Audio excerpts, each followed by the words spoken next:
Assalamu alaikum. Hello everyone, welcome back to my another video. In this video, how to write text in circle in Photoshop any version.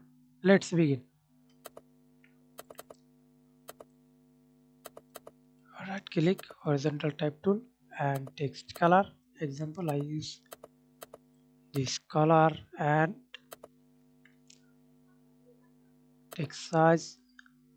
Show this icon, then type anything.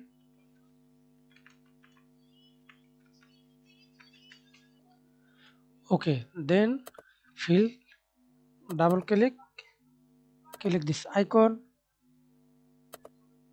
paragraph fill, increase the size.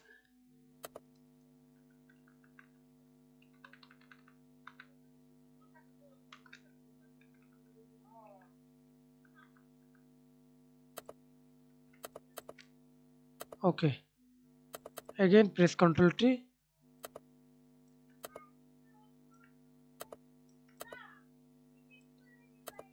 hold Shift, hold Ctrl, select. Okay, thanks for watching video. Please subscribe to my channel, like, comment, share.